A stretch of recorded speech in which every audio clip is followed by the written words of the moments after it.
That guy can be very tough, by the way, if you're not careful. There's also, by the way, a couple of antidotes back here, so if you're ever like, oh, I need antidotes in the fight, run there. But, I mean, if you get towards that point of the fight and you're kind of really needing antidotes there, you're probably out of luck. But yeah. Pretty easy. Now we have access to the Chalice Dungeon, so we can show off keys. We can show off the glitch if we want. There's a certain dungeon. We're going to have to go online to do so, but it's fine. What's the L for, bro? Alright, we're also going to buy as many Bold Hunter's Marks as we can right now. And we're going to equip those. Alright, so now we got to leave. For me? How's that an L? We just wiped that guy. It was a good fight. Alright, anyways, so we're gonna do the Chalice Dungeon. We're not gonna do a ton. You bum. Okay. Doesn't even warrant, like, a reaction. Mods, blow up his house. That straw is really loud on this drink. Anyways, we're gonna be able to do the Chalice Dungeon. This will take just a little bit, but this will give us a lot of XP very quickly. Or not XP, Blood Echoes. Anyways, we're playing online now. This is the Chalice Dungeon areas. There's a lot of Chalice Dungeon slots. That one right there is only meant for quick dungeons. A Root Chalice one. These ones all the way up are pretty much the same. Alright, we're going to search by Chalice Glyph. This one is CUMMFPK. A lot of people call it the CUM dungeon. Anyways, I'll look it up. It'll look glitched. Place name, place whatever. But yeah, it's pretty simple. Yep. That. Don't spam that, please.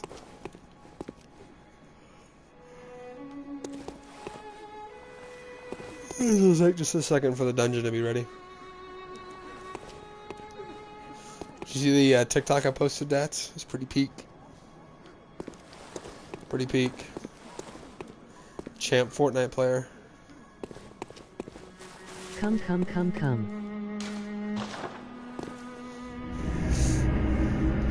I love how I'm like, hey, let's not spam that, and then you proceed to do so.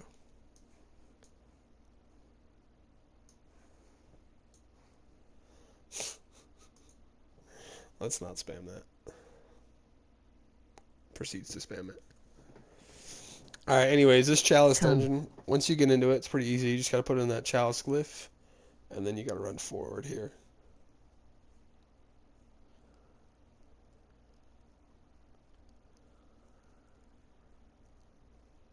You can light the lantern,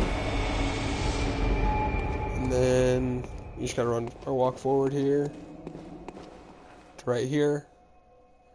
Where you see that little lady, and then you gotta wait for the sound to play in your ear, and then you hit the reawaken. Come.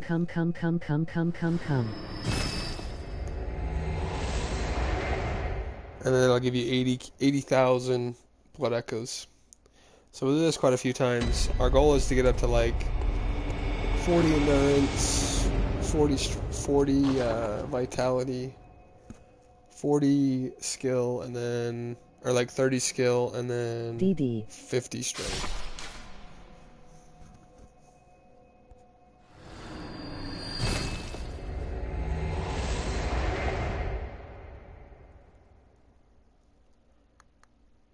Dead by Daylight, question mark?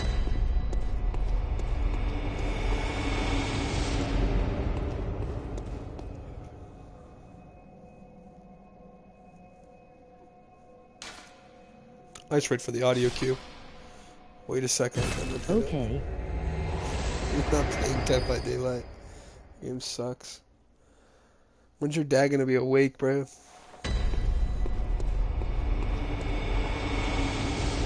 Because if anything, I can count this as part 1.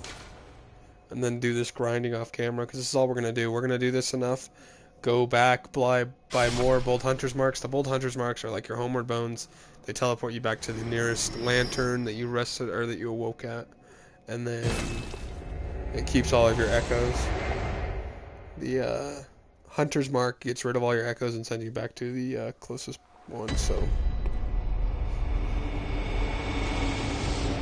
not really useful.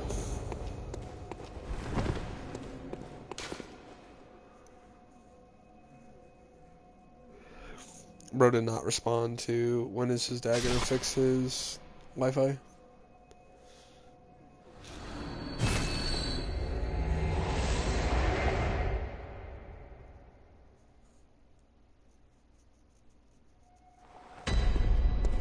I don't know.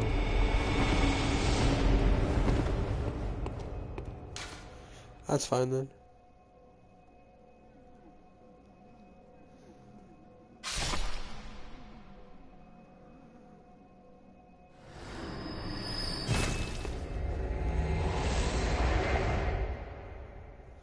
Gotta get on that Elden Ring.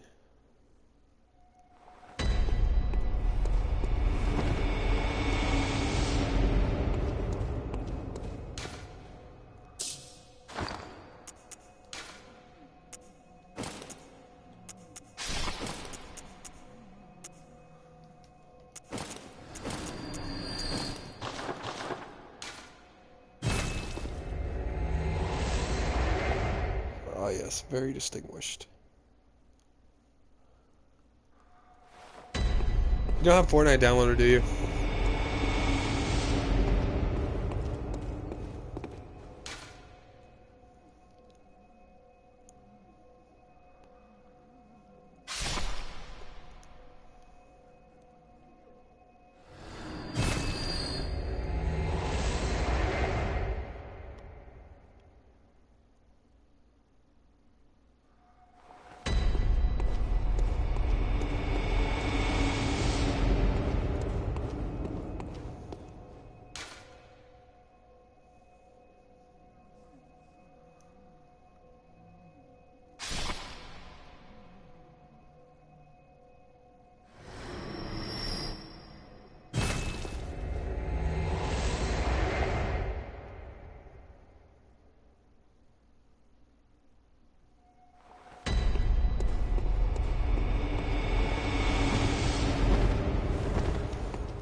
Kinda wanna play some Fortnite. I had a lot of fun on Fortnite yesterday too with my brother.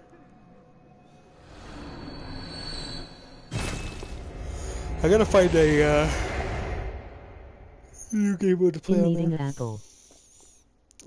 Apples are peak.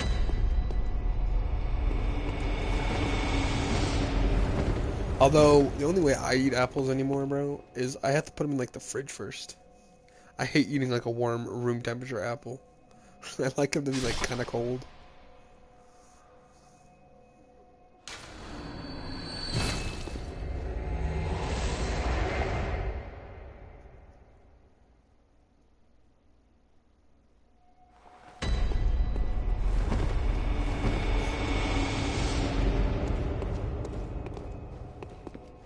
Yeah. Like they're not bad. Like I would gladly eat a room temperature apple, right? But like if it's cold, or at least it doesn't even need to be like cold. It should just be like, I don't know, not warm.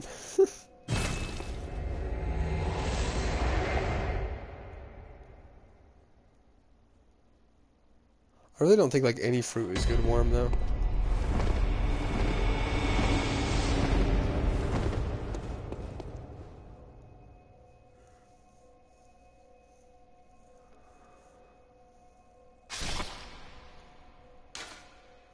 What is over there? I wonder if there's an item that it drops.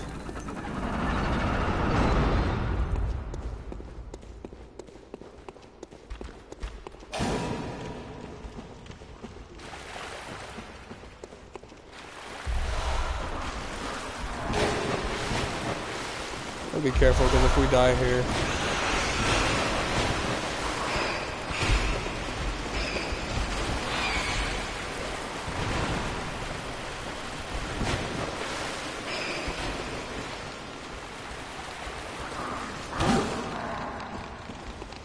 Yeah, I don't know what's down there.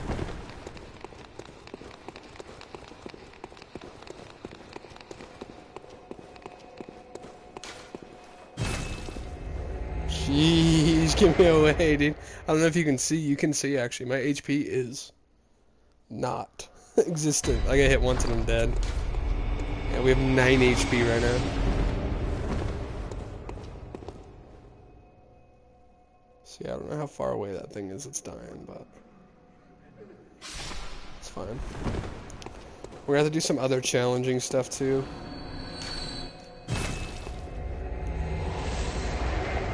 In a second here, there's another dungeon we can do for some really overpowered gems to start, but it's a really tough boss to fight, especially this early with unupgraded weapons. But if we kill him, the upside is huge.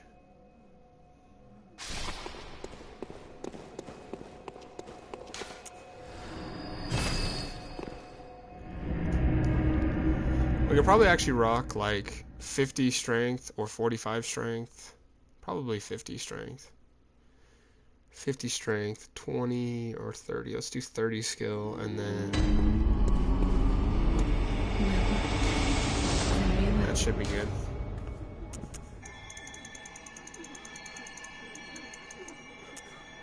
50 strength, 30, and then we'll put the rest up here.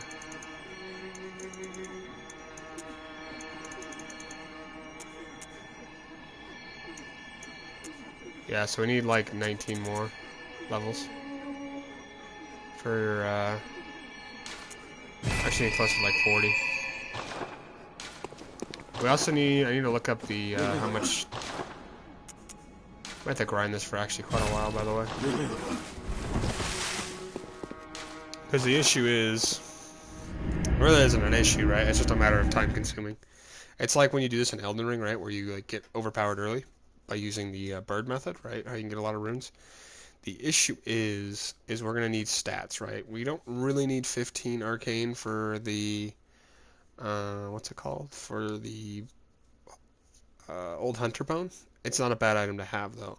But we need to see how much arcane we need for the phantasmal shell. So I always have the wiki pulled up on my PC. Well, I don't always have it pulled up, but I always have the availability to pull it up on here. And then I'm just going to look up phantasmal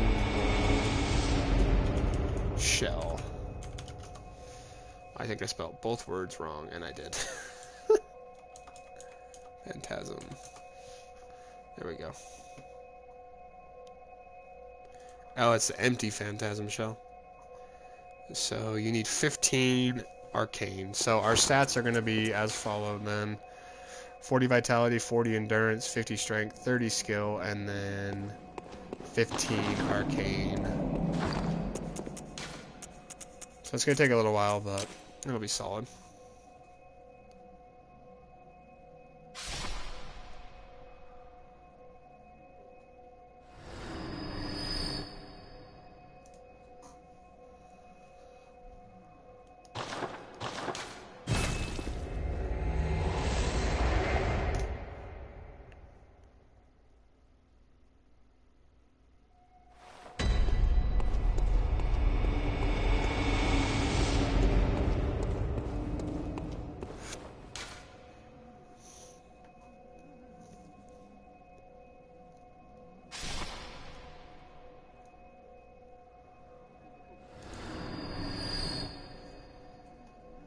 Yeah, we're just going to save for a while and do this.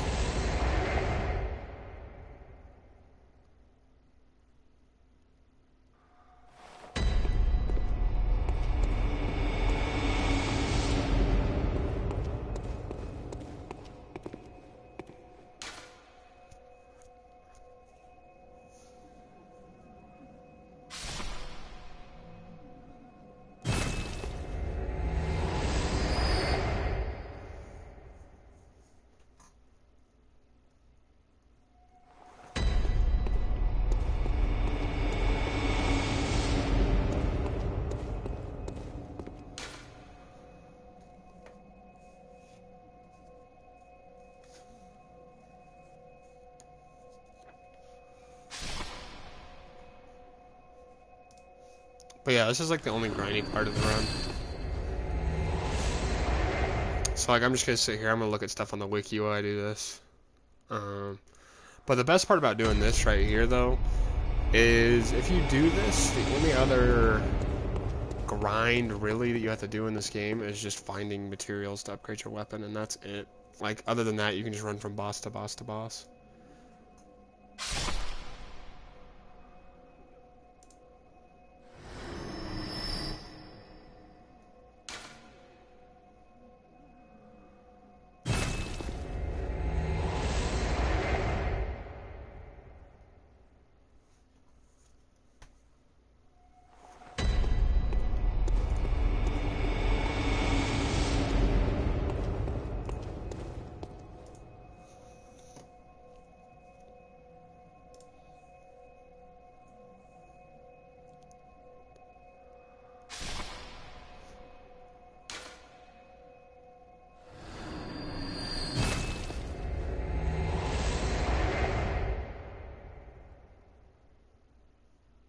One HR later. Yeah, it shouldn't take that long, honestly. It's gonna take a bit, but yeah, it's part of it, right? Like, it's like the only drawback of having to do this, and we're also gonna have to kill some other bosses in a second here too.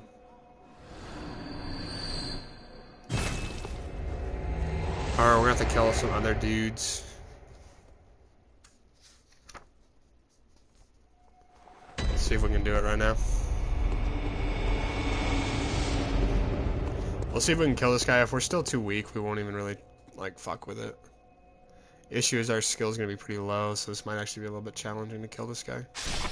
Although we should be able to chain backstab with this weapon, though, hopefully.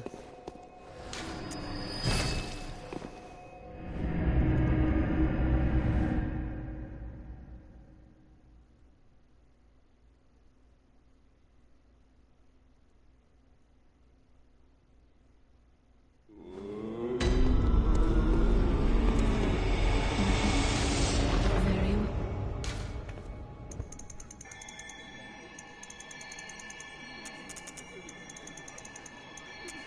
Okay. So basically all now we gotta do is we gotta get these both to 40 and then we're done upgrading. So it won't take too long. Let's see if we can kill this guy yet though. Okay, so this is another chalice dungeon where you can get really good gems. Actually, we're gonna wait to do this. We need to get the eye rune first. I don't remember what the eye rune thing was. But yeah, we gotta look up the eye rune chalice dungeon. Because we need the tier 3 from the chalice dungeon in order to get good drops from this guy.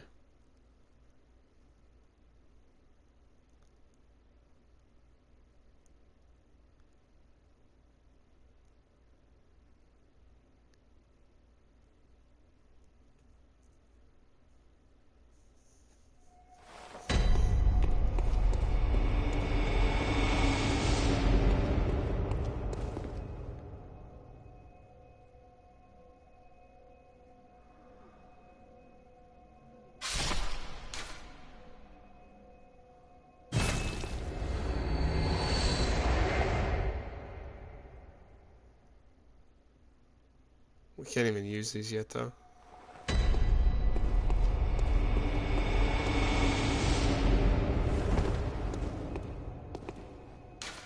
We have to kill the boss first before we do that. Before we can use the eye rune. So maybe that's what we'll do then. Honestly, by doing this glitch, we're kind of like free to mess around in a sense, right? So probably what we'll do is we will run over after we get these last few levels we need. We will go ahead and run over to the Witches of Hemwick really quick. Kill the Witches of Hemwick so we can get the Carol Rune Workshop tool. We'll run back into the Chalice dungeons as well to get the eye rune. So we'll have to actually do some of the Chalice dungeons, which should be pretty fast. We'll have to do a couple of the Chalice dungeons. in order to get the eye rune that we're gonna need. Because the eye rune, by the way, the eye kill rune will increase our insight, or not really our insight, our discovery. And discovery, the higher discovery you have, the better items that enemies will drop. They obviously have a fixed amount of items they can drop. What? Can't help you with that. Can't help you with that.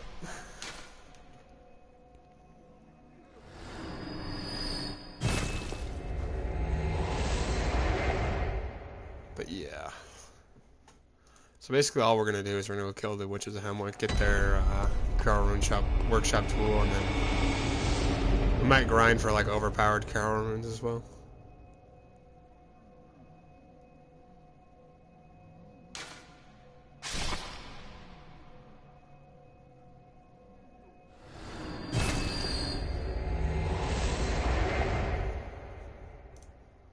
But yeah, this should be pretty quick.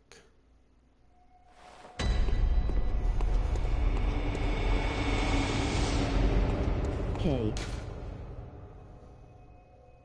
What's the... N. Honestly, by the way,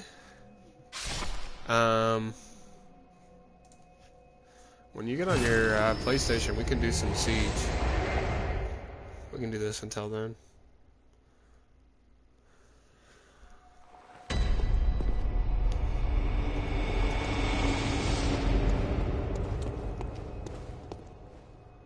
But yeah, so if it's like a 50k per upgrade, we have 600k right now. It's about 12 levels, so we got this for about.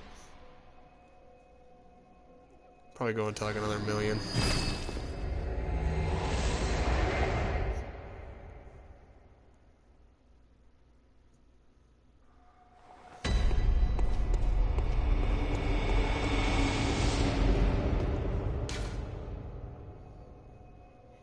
Yeah, we'll go to a million and do that really quick, and if we have to come back here to grind, we can.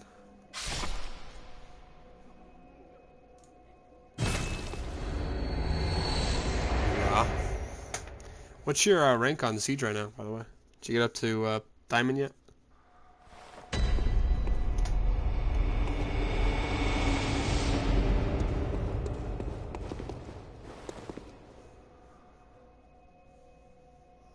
I hope you did.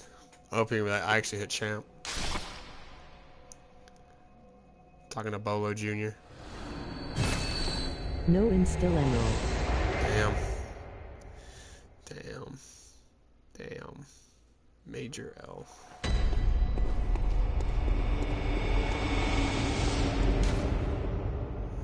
I was really hoping you'd get up to Diamond already. How, what, are you like Emerald 5 or what? Emerald 1, Emerald 2?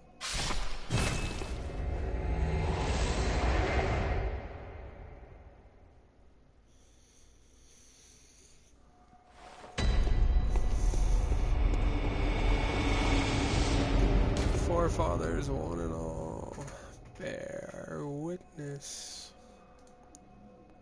POV of hitting Champ.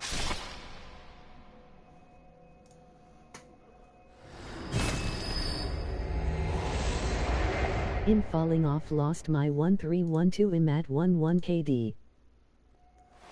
Falling off, lost my 1.3 and 1.2. Damn, you are falling off.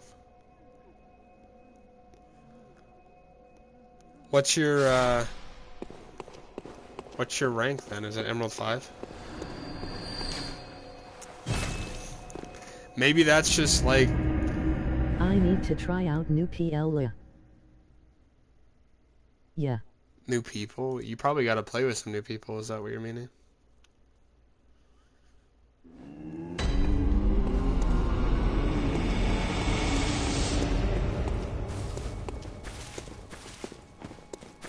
Yeah. Welcome. Damn. Very well. That's tough. Get it?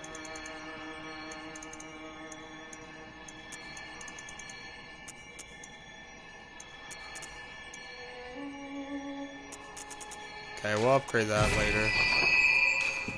Let's go kill a boss. Let's at least do a new area, at least. Alright, we gotta buy the Church Hunter emblem, by the way. Hunter Chief emblem, I mean. That'll make it so we have access to Vicar Amelia if we were to Like fight all her. my team does is Russian and they don't know how to set up site. Yeah, that happens. It's either, you got one of two choices. You either teach him, Yeah, I get it. or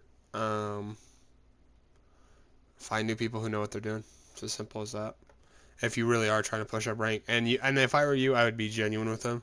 It's the same thing I said to, not really you per se, but people that I used to play with when I was trying to rank up a couple of seasons ago. It was just like, hey, love playing with you. I'll still play casual with all day long. But if I'm trying to rank up, I gotta push to people who are on my skill level, right? And the reason I say not to sound like an asshole is just so you have people to play with. And I'm not saying like, oh yeah, only play rank with them. But just be realistic and explain to them why you're, not playing ranked with them. Don't just like up and dip on them and never talk to them again.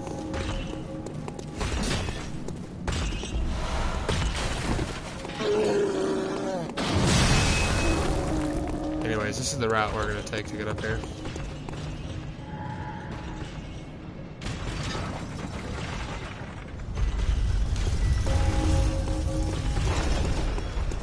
But yeah, I mean, ultimately do what you want. There's a couple of items right here, All they but... do is trash talk me, so then I get mad and 1v1 them and slam them. Yeah. I hate to say it, but that's probably not people you should hang around anymore.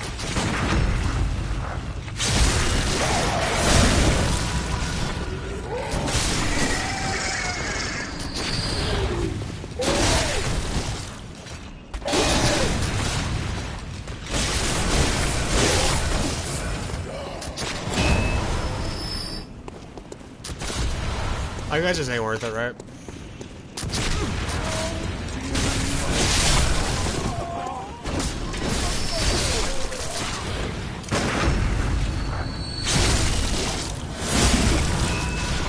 Like, if they're joking around and whatever, and like, they are, that's one thing, but if they're just like being really mean about it... Number one call out they gave me.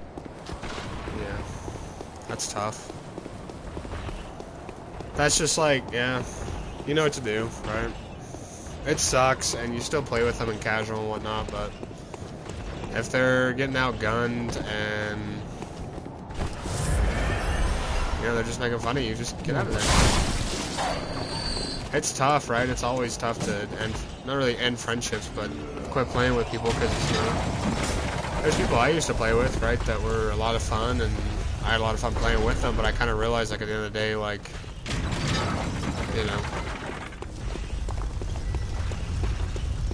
they're not good at the game and they make fun of me too much, and when I tell them to stop making fun, and it's not even really, like, I can be teased quite a lot, bro, like, and not like in a weird way, by the way.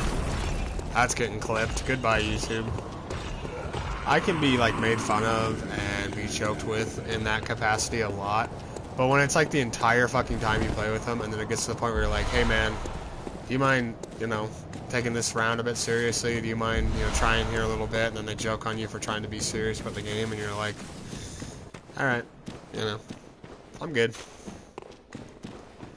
I'm good. But I'm sure if you can convince Snakey and I'm sure we'd gladly help you try to hit Diamond. You'd have to be genuine about it, right, though? Like, you couldn't be doing the stupid strats and run-outs and stuff like that. You have to play it a little bit serious.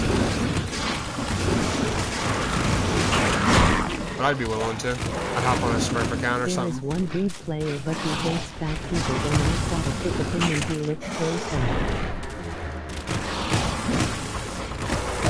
What's cross-eye? What?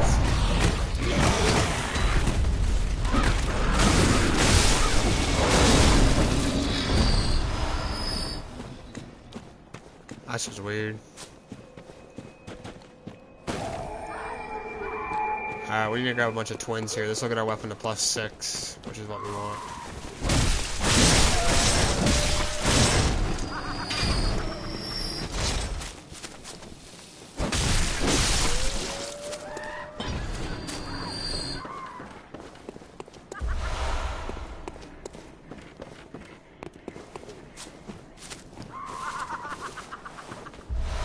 these twins. We need 16 of them.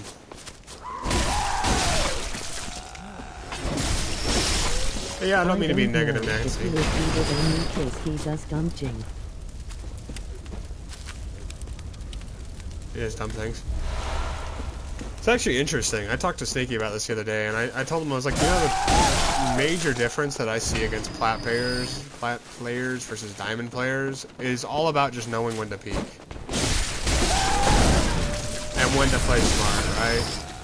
Like, you'll see me play, and sometimes I'm not playing like a champ, but my mentality... I keep losing to it. Keep losing to it. 1v1s aren't really a good measure of skill, by the way. Like, that's not me trying to be like, oh, well, I lost the 1v1. Like, it's just not a good measure of skill, right? Because 1v1s are just gunfights. They're not based on how you play as a player in a group setting, how you play against certain enemies, what your callouts are like, what your strategies are, right? And that's why you'll see me, and like, my gun skill might not be the best. Like, there's definitely people out there who are better than me at gun skill. But like, I know what I'm doing, right? I know when to push up, I know when to play smart, I know when to go above and play sight, whatever, right? Like, it's just like one of those things that separates a good player from a great player, is just knowing when to play a certain way, and knowing when to react, knowing where callouts are, knowing what strats are. Notice and pick up on things like whether they're rushing or whether they're doing... You know, whether they're going for the main wall or whether they're doing a backside push, whatever it may be, right? That's like one of the biggest things that you gotta start to like focus up on, is knowing what's going on and knowing how to react to that. And a lot of the time, like when you'll hear Snaky or something like that, oh help me guys, is because he knows the entire team's there. He wins his 1v1s, right? Like he always does. But the reason he's asking for help is because he knows there's more than one guy there and he's going to get pinched, right? And that's the same reason I ask for help. I'm like, oh, I'm going to die here. Yeah. It's because of stuff like that.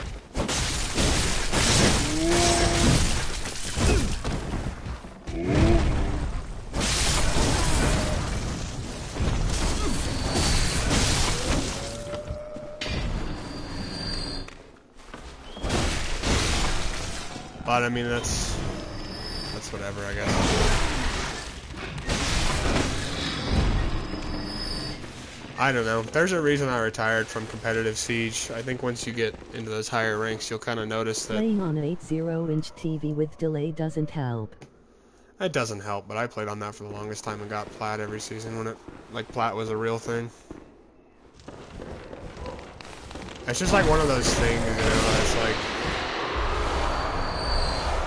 If you ever really wonder why I got done playing competitive Siege, it's just because it wasn't worth it, man. Like... You know, you can play with some goobers sometimes, and... I don't know, I really got frustrated, and I get frustrated at Snake because he's getting mad at me when... Yeah, like, sometimes I'll admit I was playing bad in some of those ranked games back when I was getting for plat, or for champ, right? But at the same time, I was playing very well.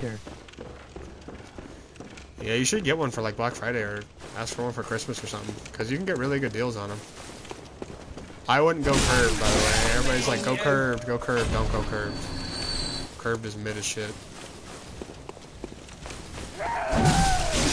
I have two monitors. I think they're both like 27 or 30 something inch monitors. I don't remember, I'd have to fucking look it up. But they're both, the one that I play on is an MSI, which is like a really good gaming monitor. At like $300 bucks, I don't know, like Costco. And then the other one I got is like an AOC. Other one I got was like an AOC monitor. It's not the best, but like in terms of just like a regular monitor for like everyday use, it's really good. I mean, it's not bad for anything either, but when you're looking for them, the best things like that I know to look for are obviously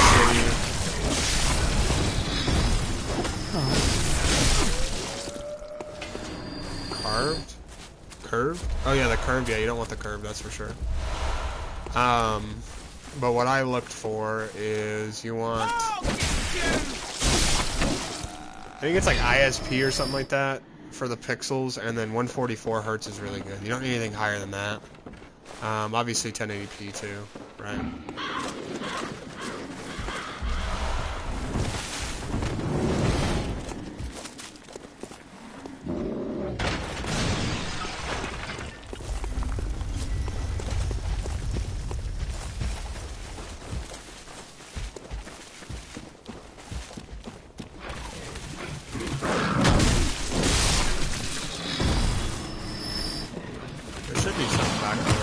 grab this arcane away.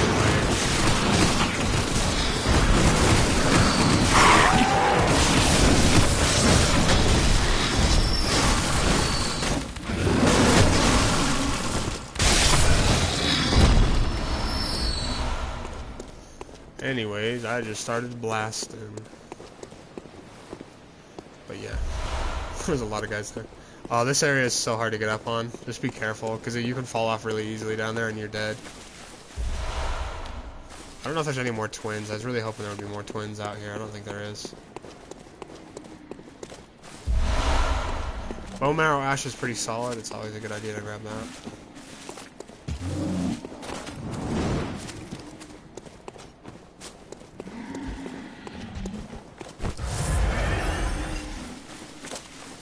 Excuse me, you're in my way.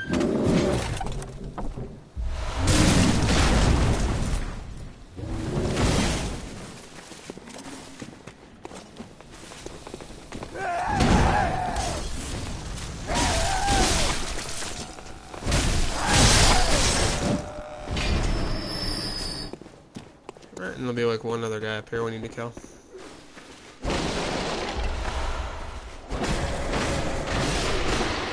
Alright, how many twins did we get? We got 8. That's 10. That's not bad. Okay, so what we're going to do here, we don't really need to do this, but I'm going to showcase it. Run into this boss arena. Old Hunter mark out. And then we're going to go back to the Hunter's Dream, and we're going to spend all of our insight. And then we're going to go back into that arena, and those guys with the, like, the shottles, I think is what those things are called. Basically, like the size, the mini size that you would use for, like, hay. They won't spawn. Like, that fight's still even really easy with those guys. You can kill them, they just respawn indefinitely, so it's better just to do it this way. And we can also upgrade twice, so that'll be a good idea. So we will fortify this, and then fortify it again, and now we need 6 more shards. We'll come up here. The reason you have to enter that boss fight, by the way, you can't enter that boss fight with 0 insight, because once you see the boss, you'll have insight. So you have to enter the boss room, see the boss, and you can leave. We'll buy some of the Ashen set. That's really good for Beasthood meter. We're going to sell a Rifle Spear. We did a playthrough on the Rifle Spear. It actually was pretty interesting.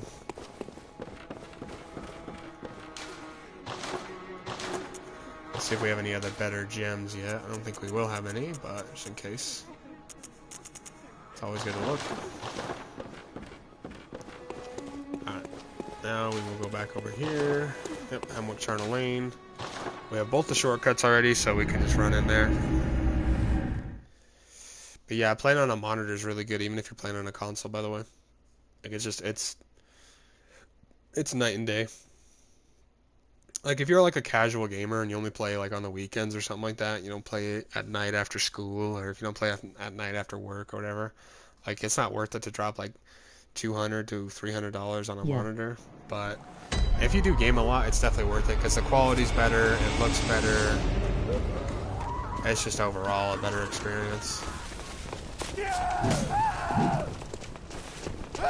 And you can technically buy one giant monitor, right?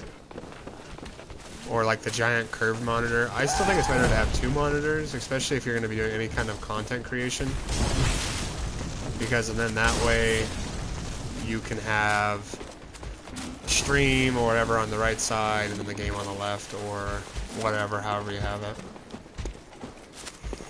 So, whatever you like. Yeah. End of the day, it don't really matter all that much.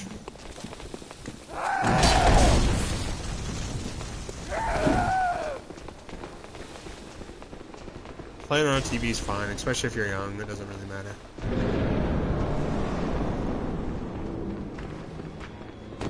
Now we're going to charge R2 behind these guys, and then a Visceral.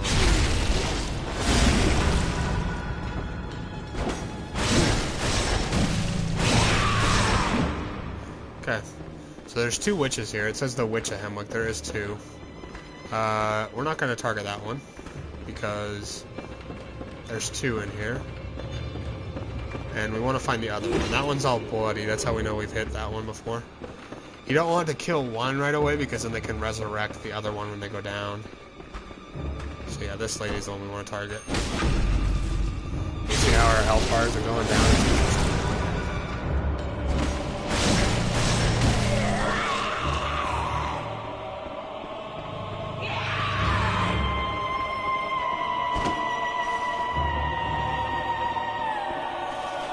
Usually you can run around the arena and you'll see him when you get close by. If you listen for him though too, you can hear him. Like there's one on this little bridge right here. I thought there was, maybe below it.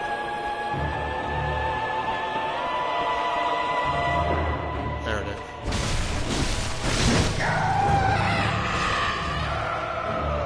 So that one's dead, we gotta find the other one.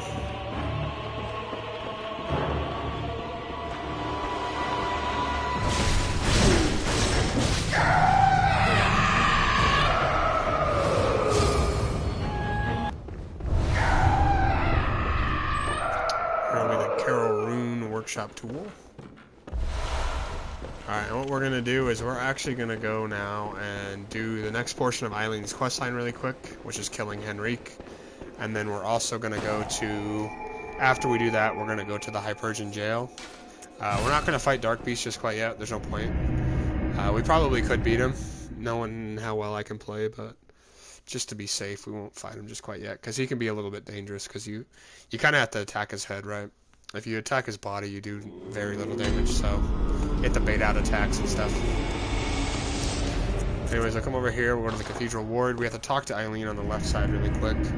She will move here after you kill Dark Beast Parl or Amelia. Since we already killed Dark Beast Parl, we can keep going. But yeah, this game really isn't that difficult. It might be on your first playthrough, but once you get the handle of it, or as long as you know what a Dark Souls game is, or if you've played one before, it really isn't that bad. It's a lot of fun too. The music is the best out of all of the Dark Souls games so far, in my opinion. Dark Souls 3 has got some good ones. Dark Souls 1 has some bangers. And Elden Ring had like 3 I liked.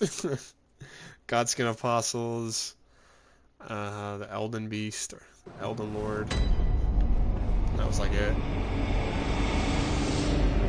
Okay, anyways, I'll come over here, I'll talk to her. She'll be right here. Oh, hello there. Perfect. Should I tell you not to go to Odin Chapel? You'd be like, where's Odin Chapel? That's where Gascoigne. That's where you fought Gascoigne. If you try to warp there, by the way, the lantern won't work. So you have to take this route. I mean, you could honestly go from the Cathedral Ward up, but this is faster. You just have to head down this ladder and you're there.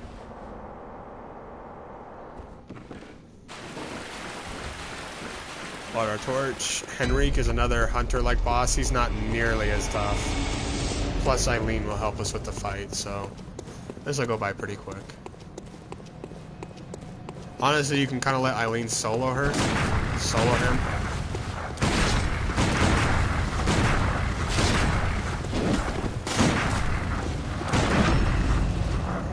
But it's good to help him. Also, make sure not to hit Eileen too many times, because she will aggro you if you keep hitting him or her.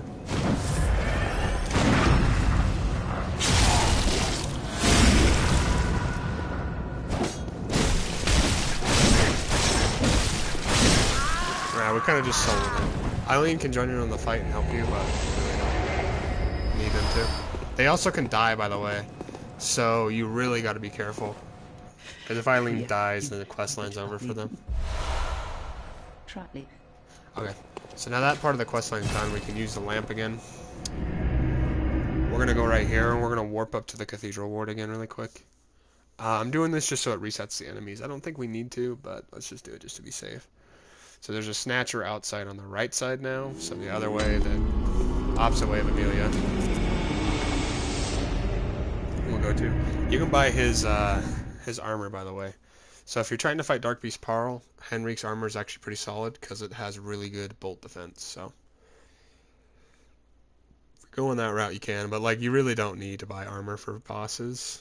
Honestly, any armor set in the game is pretty balanced.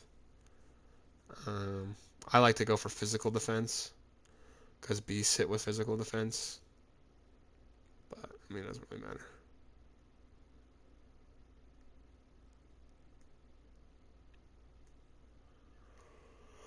Well, yeah. So we're gonna get grabbed by the Snatcher. He's gotta kill us.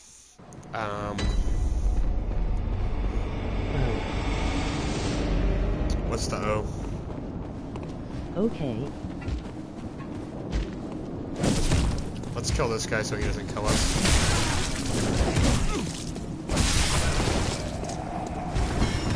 Okay. So now this guy just has to kill it. It has to be the Snatcher killing us, by the way, not anything else. Won't kill us.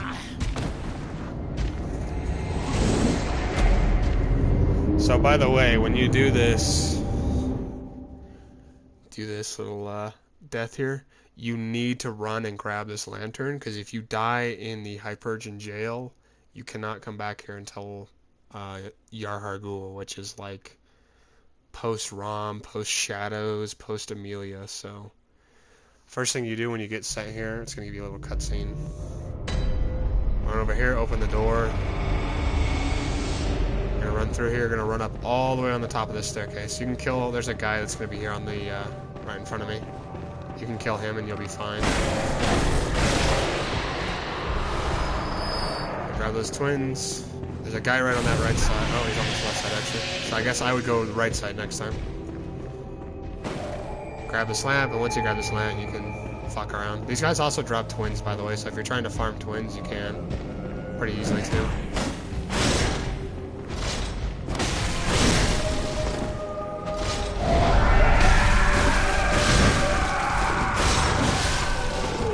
You gotta be careful though, they're really strong. We're gonna grab this moon rune too.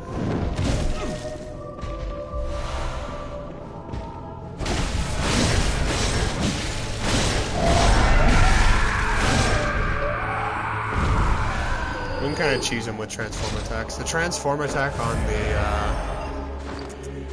let's turn this down by the way. This place gets really loud, by the way, when you leave outside. There's gonna be two witches here, so we gotta be careful.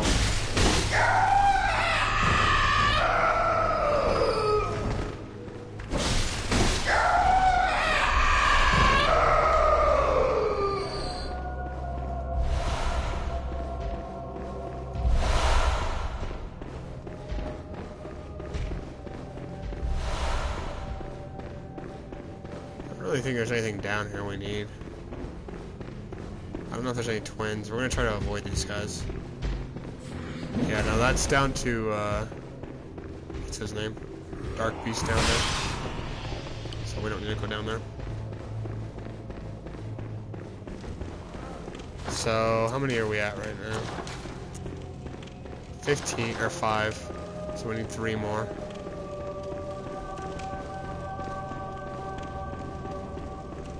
There's also bolt paper down further, which we're going to want to grab. We're going to need that for ROM.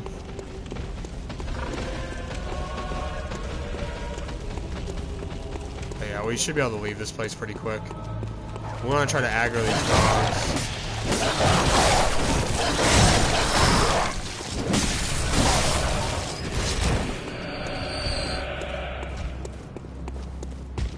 This area is really loud, by the way.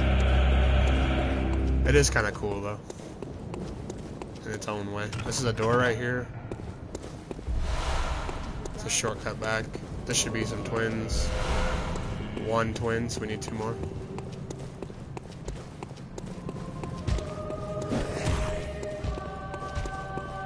And then after this, we'll have to do chunks. So technically speaking, if you really were aggressive and you want to run right for chunks, you could go to the DLC, and there's a couple of glitches you can do in the DLC. We're not going to try that. Let that guy run away. We gotta be careful, because that charge will pin us and kill us, so.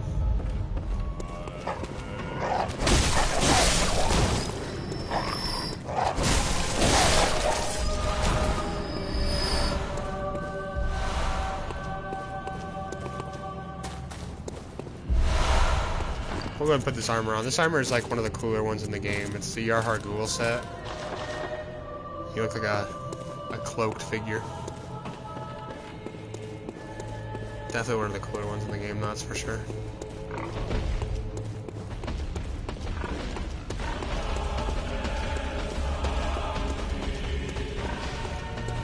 run down here because there'll be a scurrying beast, and once we kill him, we should be good. These guys don't teleport away right away, so like the best thing to do to kill them is like run up, hit them once, recharge stamina, and then go again.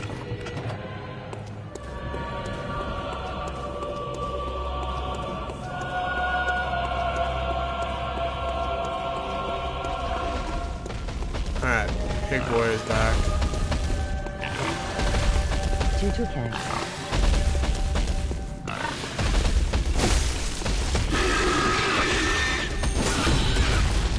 Oh yeah. Jay, what?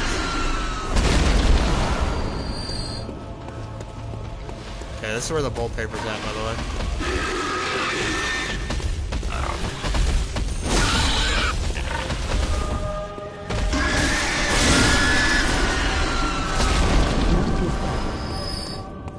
It's fine. I can't show you screenshots as I'm streaming from the PlayStation, but I have a couple of them that are like, oh yeah.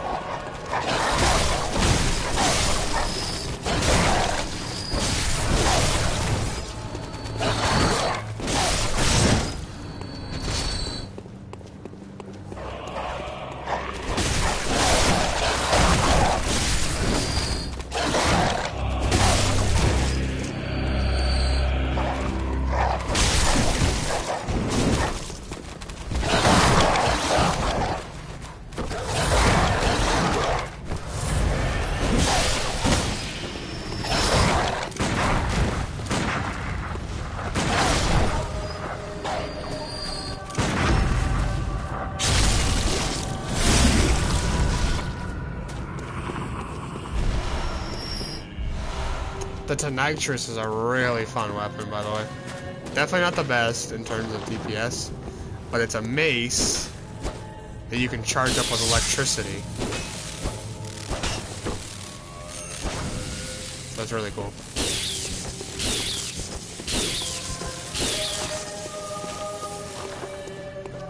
But yeah, anyways, we're gonna stick with our saw cleaver. We're gonna go ahead and use this, I guess, just to save some time. Alright, so now what we're going to do is we are going to run back to the Chalice dungeon, I guess. Not the one where we grind, but we're going to grind a couple of enemies. Try to get some really overpowered gems right now. Do that, and then... I'm trying to think. Yeah, we're just going to get some overpowered gems.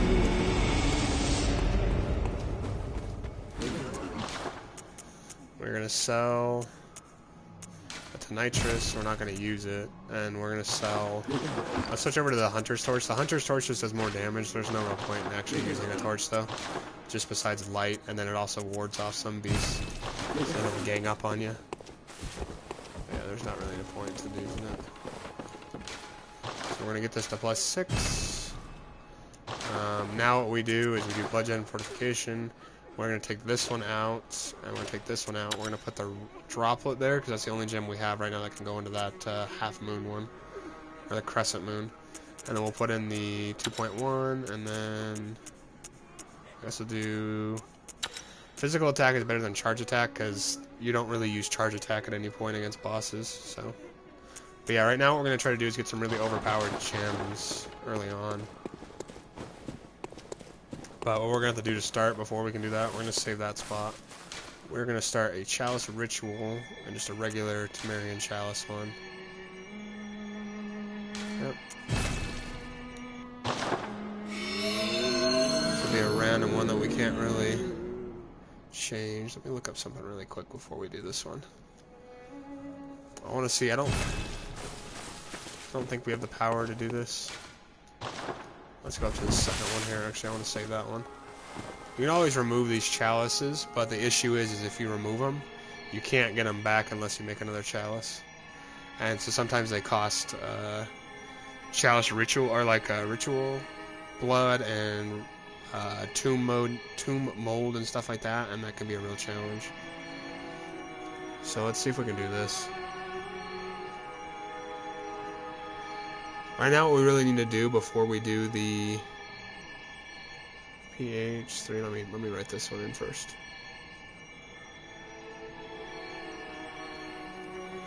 Right now, what we're trying to do, no, we don't meet the requirements.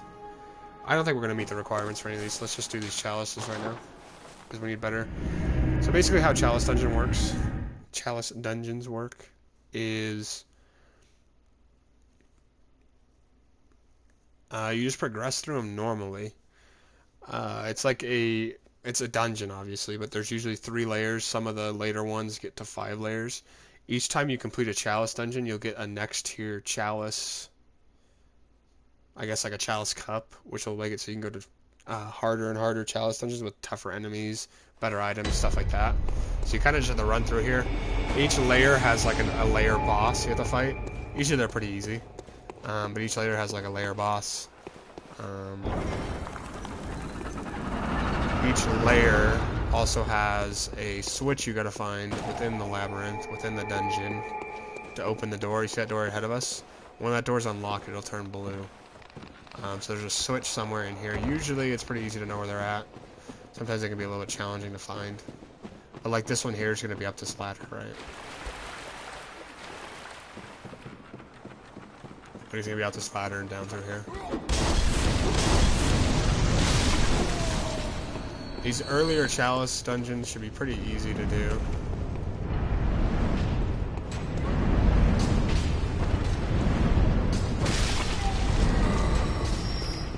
And you always gotta focus these bell ringing women, by the way. Normally you wouldn't see these till Yarhar Ghul, but if you focus these bell ringing women,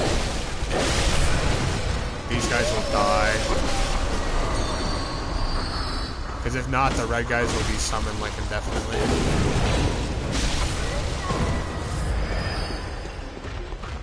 Grab this, switch really quick.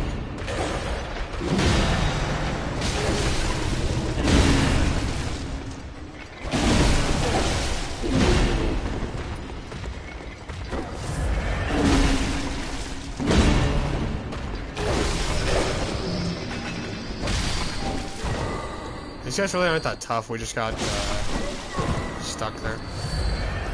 Like, we weren't gonna die, obviously, but we got stuck there, so we gotta be careful about that. So anyways, now that switch is lifted, we have to go back over there. And climb up the opposite ladder and go up it. So they're pretty easy, they're just really time consuming. But like if you're doing like your first playthrough, that's why I'm showing this. This is a really good idea to get overpowered early as well. If not, like if you're just doing a casual playthrough, if you're doing like a weapon showcase kind of thing, and I've done some of those on the channel where I'll just like pick a weapon and I'll try to maximize it without doing like chalice dungeons and stuff. Like you don't need to do it. Like realistically, you could beat this game without any gems. It's just gems are gonna help you progress quicker, and they'll make you stronger as well. This guy's pretty easy. When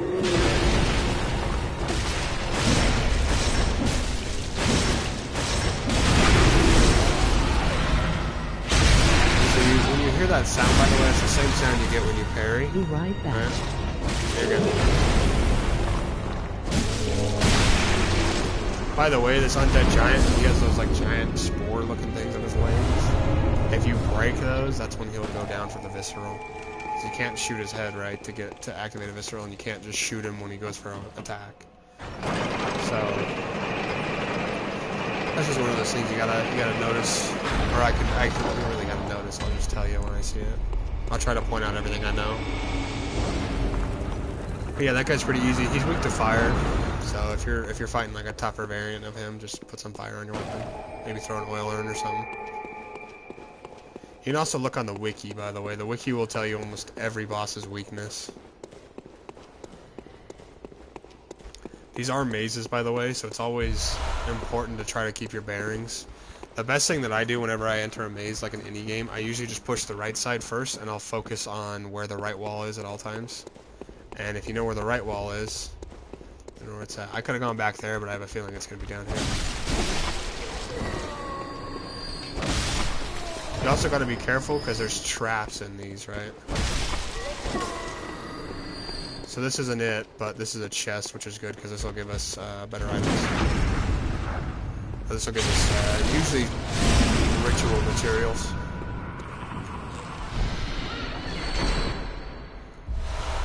Yeah, so that's ritual blood, which is good because we're gonna need that for the next tier. Ritual blood.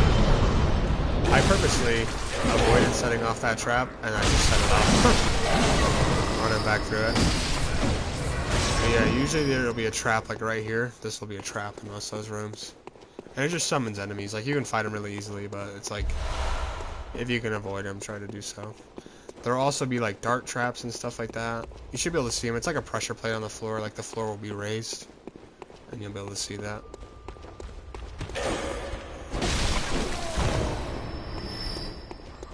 So you can hear it right now. You guys should be able to hear it on the stream. You should be able to hear the ringing. You can hear like a little bit of the bing every so often. It's getting louder over here, and that's where the bell ringing goes.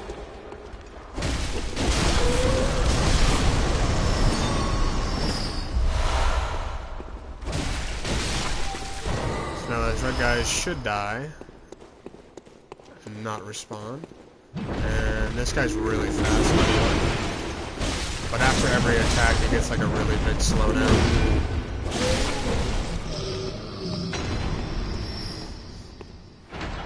Just watch out for him. Not worth visceral in this guy, not worth trying to go for a parry. Just purely based on the fact that he's so fast that it's better just to dodge away. Where was the entrance at? Why am I missing it? Oh, it's behind the cart. Alright, and now instead of going up, we can just drop down right here.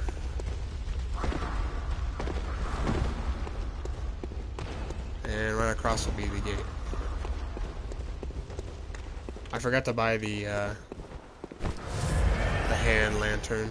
I'll buy that next time I remember. Sometimes there'll be bonus doors before the boss fights. And those are usually good to go through. So this is 3 guys. One of them has a gun, one of them has this cleaver, and the other guy just has like a sword. Honestly, it's just a good idea to avoid the gun guy or kill him first.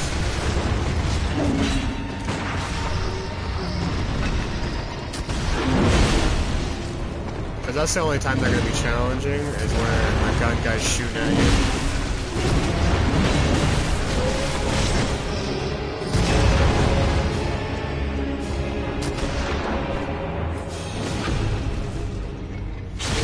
Usually like a free backstab on this guy, by the way. Because after he shoots, he like pauses to reload. And sometimes these bosses will give you, they can give you like bloodstone shards, chunks, or gems, so. Like, this really isn't a bad thing to do on your first playthrough. If you're trying to get gems, if you're trying to upgrade your character, whatever. But like, yeah, like I said, like, there's a reason why the chalice dungeons are kind of hated, because like, you only do it in one playthrough. And then you find out like the really overpowered spots. I got somebody sending me a message on Snap. I need to look at that in a second.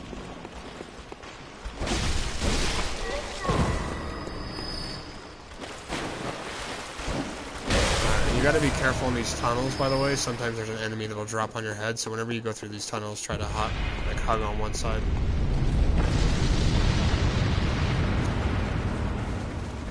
This one's really confusing. There's gonna be a bell ringing one at the top over here. We need to kill you in that corner. Let's grab this.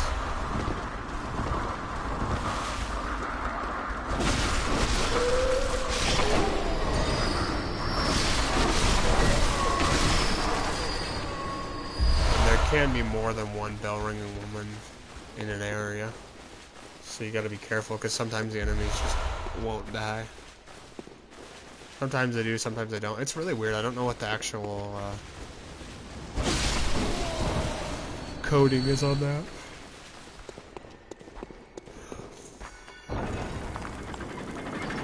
So you can hear that guy above us, by the way. He makes like a little sound.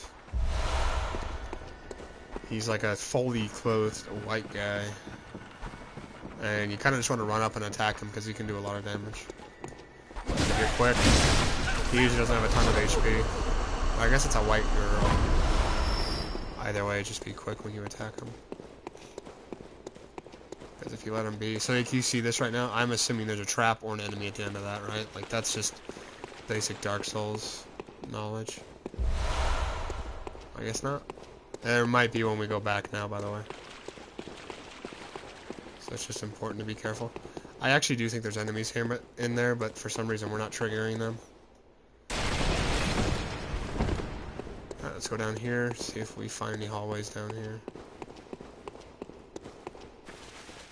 Nope, okay. So there is two of these giant arcane guys down here. Behind one of them should be a door. That's what we're looking for. Let's kill the Snatcher down here. There's also a guy down here we can kill for a gem.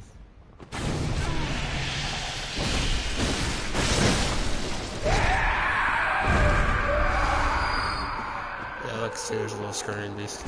Most of these areas are like carbon copies. There we go. That gem will probably be better than anything we have right now. But the gems we're going for,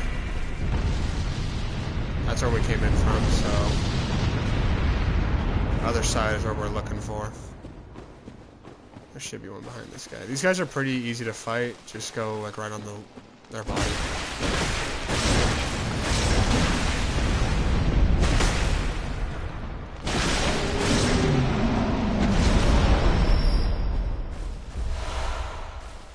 Try not to fight them head on, by the way, because they can like eat you if you're inside of their body, and they'll spit on you and stuff, and they'll like stun lock you. Okay, not on that side. Let's go over here then. Like I said, these are always mazes, so sometimes it might not be super easy to figure out where you're going. And I could also be wrong about there being a door here.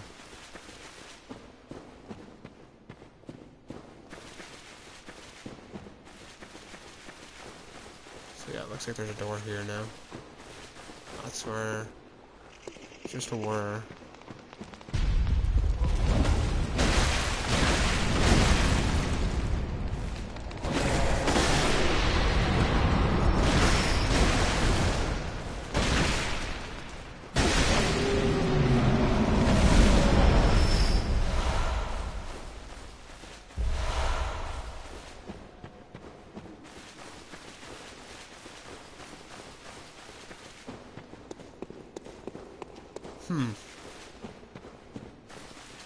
Okay.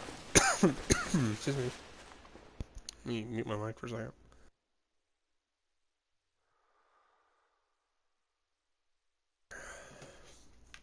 But yeah. These are mazes, so they can be different. Usually there's a door down here we're looking for, but guess not this time. Alright, so I guess let's take this and then go back over here and see if there's something I missed. Maybe we shouldn't have dropped down there.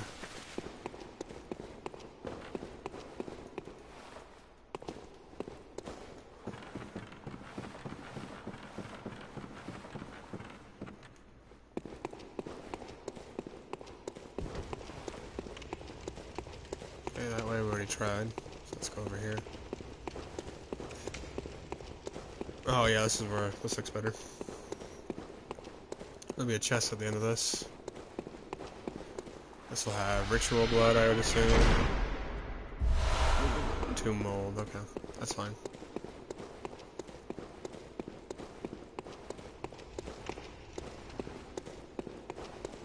There's probably a door up here and also like a bell ringing woman somewhere around nearby.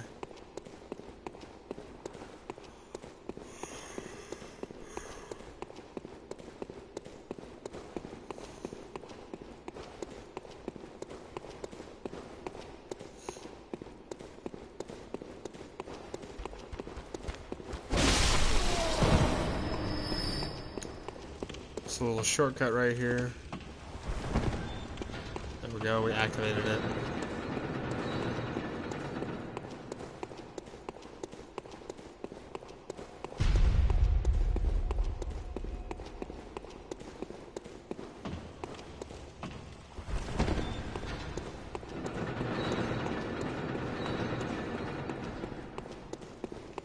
Did we run all the way around?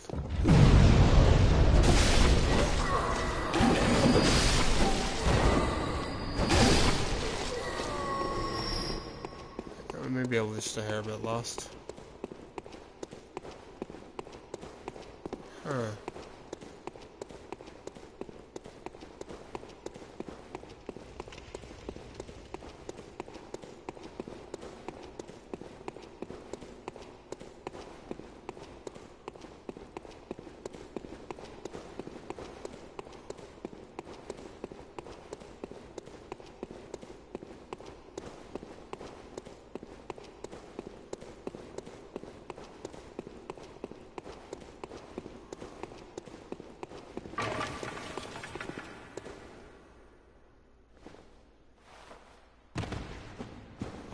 What am I missing here?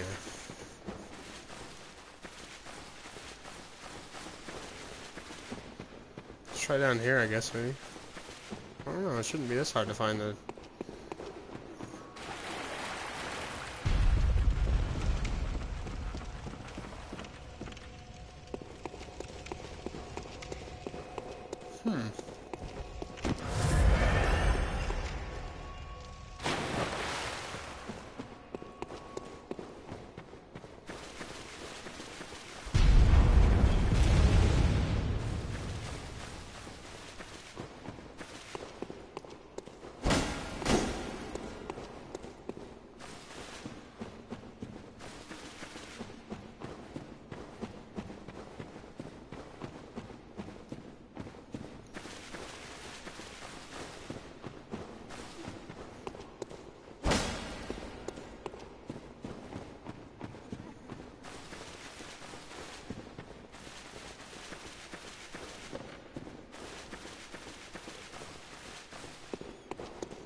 Okay, we come through here. What's further on ahead over here? Oh, this is where it is. We missed it.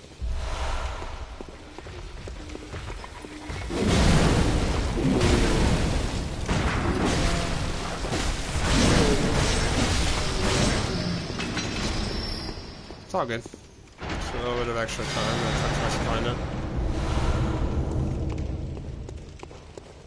But they are just mazes, right? So. Sometimes there'll be little chests in these corners in these rooms too. That was a trap right there. That right there, a little dark trap.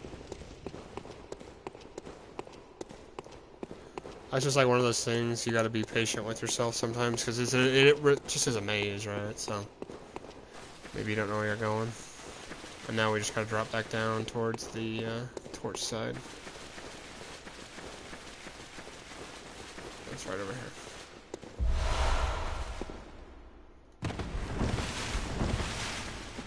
Alright, now on to the boss.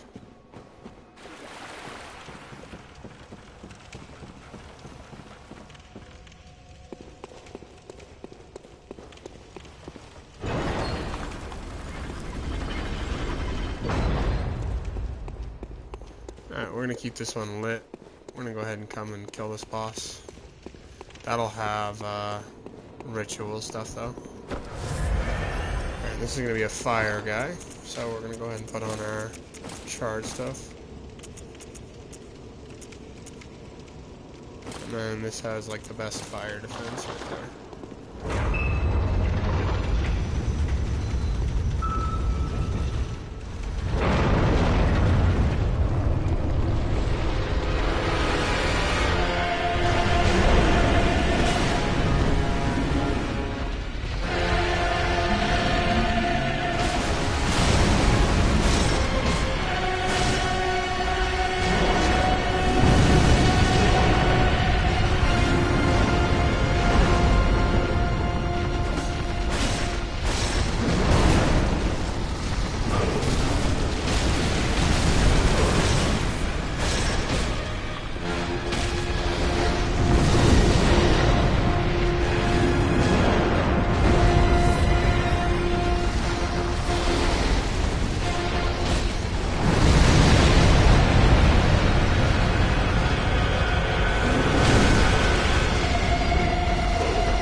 essential to Marion Chalice now.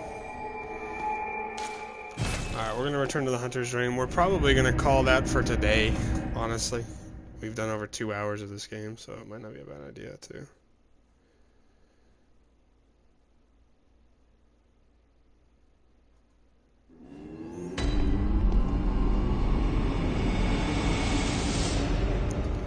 We'll go ahead and end this. Switch over. My brother wants to play some Fortnite, too, so that wouldn't be a bad idea. Alright, thanks for everybody who was watching. I'm going to change the title on this a little bit next time. Yeah, it should be fun.